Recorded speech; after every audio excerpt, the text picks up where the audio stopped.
इस वीडियो में हम 1994 में रिलीज़ होने वाली एक रोमांटिक मूवी की स्टोरी शेयर करने वाले हैं। यह कहानी 3 दोस्तों की है जिनके नाम एडी, स्टीवर्ट और एलेक्स हैं। एलेक्स एक लड़की है लेकिन उसका नाम लड़कों वाला है। वो एडी के साथ इंटीमेट होना चाहती है और उसके साथ फिजिकल रिलेशन बनाना चाहती है, लेकिन एडी एक होमो होता है, यानी वो लड़कों में ज़्यादा इंटरेस्टेड था और वो अपने तीसरे रूममेट स्टीवर्ट से प्यार करता है। स्टीवर्ट खुद एलेक्स से प्यार करता है। वो तीनों एक ही रूम में रहते हैं और तीनों में एक लव ट्रायंगल बन चुका है। यही मूवी का बेसिक थीम भी था जो आप लोगों को समझ आ गया होगा। तो चलिए देखते हैं इस लव ट्रायंगल का क्या बनता है और सीधा मूवी की स्टोरी पे आते हैं। आज एडी का नए स्कूल में पहला दिन था। वो सीधा अपने हॉस्टल रूम में चेक इन करता है जहां उसे उसका नया रूममेट स्टीवर्ट मिलता है। स्टीवर्ट को एडी का रूम में आना बिल्कुल भी पसंद नहीं आता क्योंकि वो कमरे में अकेला रहना चाहता था। फिर चंद दिन साथ गुजारने पे दोनों में दोस्ती होने लगती है, मगर दोनों की चॉइसेस एकदम मुख्तलिफ होती हैं। जैसा कि एडी को पेंटिंग्स अच्छी लगती हैं और स्टीवर्ट को पेंटिंग में लड़कियाँ। सब कुछ ठीक चल रहा था जब तक इस रूम में इनकी तीसरी रूममेट एलेक्स नहीं आती। असल में उसका नाम लड़कों वाला था, इसलिए स्कूल मैनेजमेंट ने गलती से उसे बॉयज हॉस्टल में शिफ्ट कर दिया था और हॉस्टल पॉलिसी के मुताबिक वो 3 माह से पहले रूम चेंज भी नहीं कर सकती थी। वो तीनों परेशान होते हैं कि इस प्रॉब्लम को हल कैसे किया जाए क्योंकि 2 लड़कों के साथ एक लड़की का रहना नामुमकिन था। इसके अलावा एलेक्स रेंट पे भी रूम अफोर्ड नहीं कर सकती थी। अब मजबूरन उसे इन लोगों के साथ ही रहना पड़ता है। रूम में आते ही पहले दिन वो एडी को न्यूड देखती है जो उसे काफी अच्छा लगता है। अब एलेक्स इस रूम में एक साथ रहते हुए पहले तो इन दोनों को इग्नोर करती है, मगर फिर वो तीनों आपस में घुलने मिलने लगते हैं। एडी बहुत ही क्रिएटिव बातें करता है और इसकी क्रिएटिव बातों की वजह से एलेक्स उससे बहुत ज्यादा इंप्रेस होने लगी। एक दिन वो रूम में अकेले थे तो एलेक्स एडी के कपड़े उतारने लगती है और इसकी बॉडी को लीक करती है, लेकिन एडी वहाँ से भाग जाता है जिससे एलेक्स को बहुत गुस्सा भी आता है और वो उसे वापस आने का भी बोलती है, लेकिन एडी वापस नहीं आता। जैसे स्टीवर्ट रूम पे वापस आता है तो एडी उसे सब कुछ बताता है कि आज एलेक्स ने उसके साथ इंटीमेट होने की कोशिश की है। स्टीवर्ट एडी की शरावत पे बहुत हैरान होता है और कहता है कि काश ये मौका मुझे मिला होता। फिर अगले दिन हम देखते हैं कि एडी स्कूल की लाइब्रेरी में था, तभी वहाँ पे एलेक्स आ जाती है और वो उसे सेड्यूस करने की कोशिश करती है, लेकिन उसकी अदाओं का एडी पे मानो कोई असर ही नहीं होता और वो स्टडी में बिजी रहता है। वो एक बार फिर से स्टीवर्ट को सारी बातें बताता है कि एलेक्स आज लाइब्रेरी में मेरे सामने आकर लेट गई थी और वो चाहती थी कि हम दोनों रोमांस करें। वो एक बार फिर से हैरान हुआ और एडी से कहा कि तुम्हें तो वहीं उसके कपड़े उतार के शुरू हो जाना चाहिए था। वो उसे इंटीमेट होने का पूरा प्रोसीजर भी बताता है। साथ ही हमें ये भी मालूम होता है कि वो खुद भी एलेक्स के साथ इंटीमेट होना चाहता है। यहीं पहली बार एडी को सेक्सुअल फीलिंग आती है और स्टीवर्ट उसे बहुत रोमांटिक लगता है। फिर अगले दिन स्टीवर्ट एडी की जगह लाइब्रेरी जाता है और एलेक्स के आने का इंतजार करने लगता है। जैसे ही वहाँ पे एलेक्स आती है तो वो उसे किस करने लगता है, लेकिन एलेक्स उससे अलहदा हो जाती है और कहती है कि मैं एडी से प्यार करती हूँ और बस उसी के साथ सोना चाहती हूँ। इसके साथ वो ये भी समझ जाती है कि स्टीवर्ट को सारी बातें एडी ने बताई हैं। वो गुस्से में लाइब्रेरी से बाहर आती है तो उसे एडी मिलता है। वो उससे थोड़ा नाराज होती है और पूछती है कि आखिर तुम मुझसे दूर क्यों भागते हो, क्या मुझ में कोई कमी है।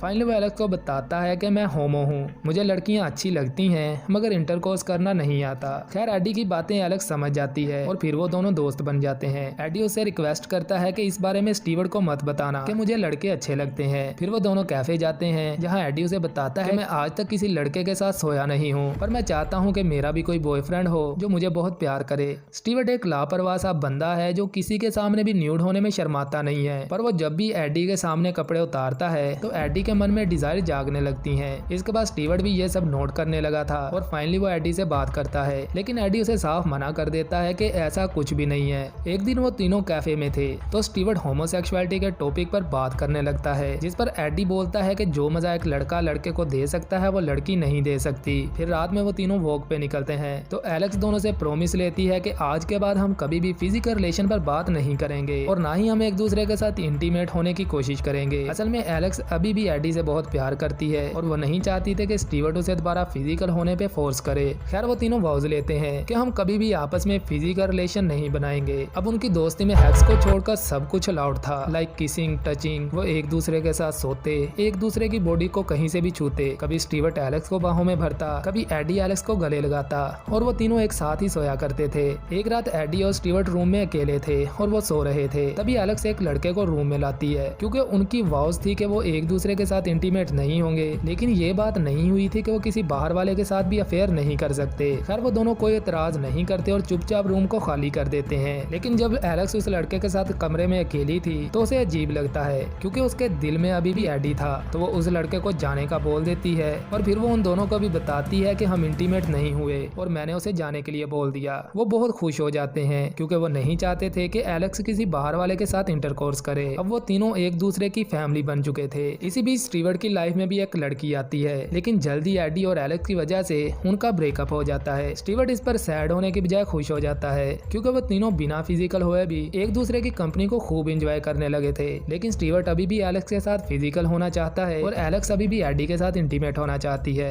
आज स्कूल में पार्टी थी जहाँ एलेक्स सिर्फ एडी को देख रही थी, तो स्टीवर्ट उसे बोलता है कि ऐसे देखने का क्या फायदा, क्योंकि एडी को लड़कियां अच्छी ही नहीं लगती, इसी तो किसी लड़के की जरूरत है। जिस पर एलेक्स कहती है कि अगर तुम्हें ऐसा लगता है तो फिर तुम खुद इसकी ख्वाहिश को पूरा क्यों नहीं कर देते। तभी एडी को पार्टी में एक लड़का मिला जो उसी की टाइप का था। फिर थोड़ी देर बाद दोनों एक ही कमरे में थे, लेकिन इससे पहले कि वो कोई रासलीला शुरू करते एडी वहां से भाग जाता है। ये बात एलेक्स और स्टीवर्ट को भी पता थी, तो वो काफी कंफ्यूज हो जाते हैं कि आखिर एडी क्या चाहता है। जब वो एडी से पूछते हैं तो वो बताता है कि वो मुझे किस करना चाहता था, जो मुझे बहुत अजीब लगा। एक दिन वो तीनों लेक पे जाते हैं जहाँ नहाने के बाद वो तीनों न्यूड थे। तभी वो एक दूसरे के लिए अट्रैक्शन फील करते हैं और एक दूसरे को किस करने लगते हैं। ये पहली बार था कि वो तीनों आपस में फिजिकल हुए थे। वापस रूम पे आते ही एलेक्स उदास हो जाती है क्योंकि आज ना चाहते हुए भी उसने स्टीवर्ट को किस किया था। फिर एडी उसे समझाता है कि ये सब नॉर्मल है और यही सही तरीका है इंटीमेट होने का, जिसपे दोनों में बहस होने लगती है और एलेक्स उस पे भड़क जाती है। वो एडी पे अपना गुस्सा निकालने के लिए स्टीवर्ट के साथ इंटरकोर्स करती है, लेकिन इसके बाद भी वो उदास थी। तभी एडी उसे स्कूल बूथ से कॉल करता है, जिससे उसका मूड अच्छा हो जाता है। आज रात एडी ने एक रोमांटिक मूवी देखी